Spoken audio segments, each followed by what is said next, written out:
할렐루야 두 번째 시간입니다. 첫 번째 시간에는 생명나무의 열매로서 할렐루야라고 말씀하셨고, 두 번째 시간에는 독수리 날개가 되는 할렐루야를 말씀하셨습니다. 자, 첫 번째 시간에 생명나무의 열매로서 거듭난 자의 노래가 노래요, 주님과 교통한 자의 노래요, 씨 뿌리는 자의 노래가 할렐루야라고 했습니다. 이것이 거듭난 자의 열매라고 했습니다. 자, 두 번째 시간에는 독수리 날개가 되는 할렐루야입니다.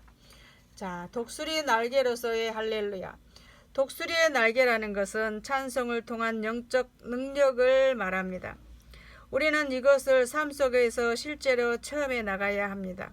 나의 심령 안에 나의 삶 속에 진실하게 주의 이름을 높여 찬송했더니 하나님의 성령의 능력이, 주님의 사랑의 힘이, 거룩하고 담대한 용기가 솟구쳐 올라오더라. 이것이 할렐루야입니다. 이것을 여러분 꼭 체험하셔야 합니다. 주님께서 실제로 주십니다. 찬양할 때 귀신이 떠나가고 슬픔이 사라지고 새롭게 살고자 하는 용기가 생기는 것, 이런 것들이 찬양할 때 생기는 하나님의 역사입니다. 이것이 독수리는 창공을 자유롭게 날아다닙니다. 그래서 능력을 상징합니다. 그래서 독수리 날개로서의 첫 번째 능력은 무엇인가? 땅의 짐승을 이기는 할렐루야입니다. 자, 땅의 짐승이라는 영적 의미를 살펴보겠습니다. 땅의 짐승이라는 것은 사단의 악한 세력과 공격과 핍박을 말합니다. 찬양할 때 사단을 이기고 찬양할 때 핍박을 이깁니다. 이 세상에 사단과 그 악한 영들이 공격을 하는 것과 핍박으로 성도들로서 어려움을 겪는 그 위급한 상황 속에서도 그 공격을 이길 수 있는 것이 찬송입니다. 그러므로 성경 곳곳에 그 증거가 있습니다. 빌립보에서 복음을 전하는 바울과 실라가 귀신 들린 기집종 하나를 건져서 죽어 억울하게 고소를 당하여 감옥에 갇혔습니다. 그런데 옥에 갇히는 것도 억울한데 다짜고짜 달려들어서 채찍을 당하고 살이 찢어지고 피가 쏟아져 나왔습니다. 그것도 부족해서 손과 발목을 쇠고랑을 채워서 착고에 묶어서 감옥에 가두어 버렸습니다. 이것은 분명히 사단의 계계요, 말할 수 없이 무자비한 핍박입니다. 그리고 생명의 위협을 느낄 만한 아주 위험한 상태였습니다. 그들은 낙심을 했거나 원망을 할 수밖에 없는 그 상황에 하나님을 찬미하니라고 성경은 증언합니다. 이 상황 속에서 주님을 찬양합니다. 그 주님을 찬양할 때에 간수들이 듣고 있었습니다. 그때 하나님의 권능의 지진이 직접 그 옥토에 일어납니다.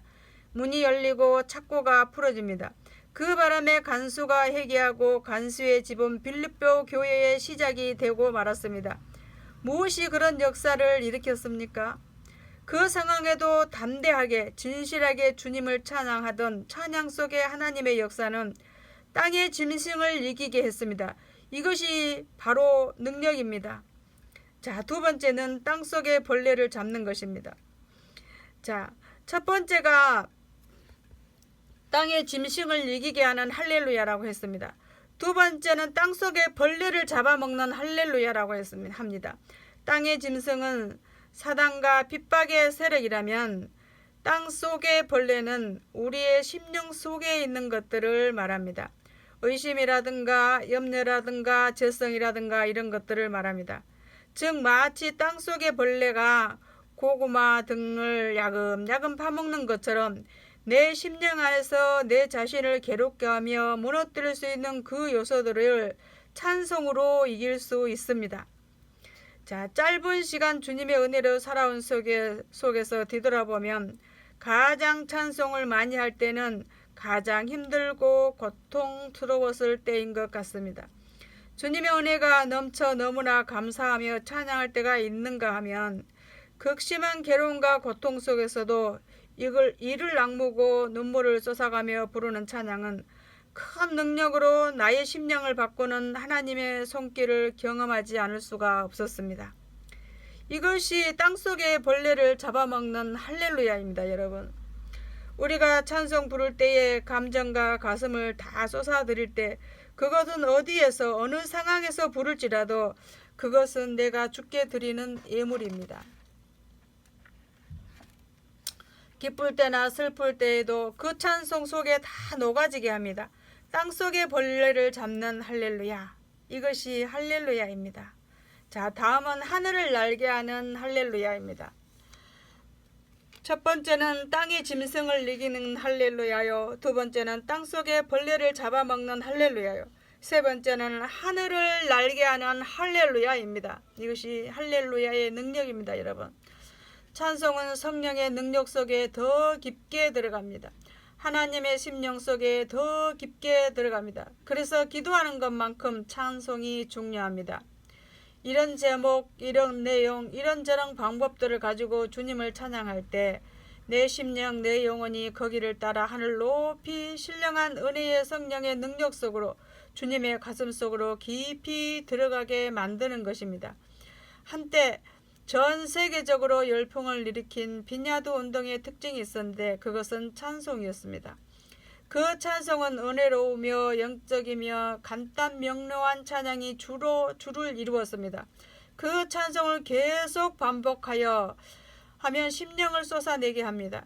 찬양에 나의 가슴을 쏟아내며 그러면서 찬양의 강한 바람이 하나님의 역사가 일어나는 것입니다.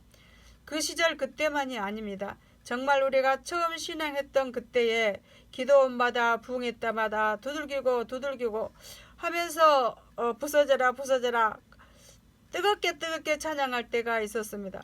그 뜨거운 열기로 가슴을 다하여 눈물로 하나님 앞에 부르짖고 찬양할 때 분명히 심령을 바꾸고 나의 영혼 깊숙이 주님을 향하여 올라가는 능력들이 있었습니다.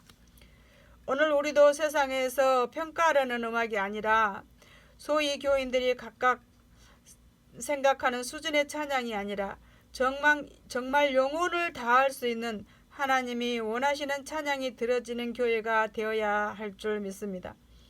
우리의 교회가 주의 이름을 찬양하기 시작하면 성령의 불길 같은 역사가 찬양 속에서 일어나야 합니다.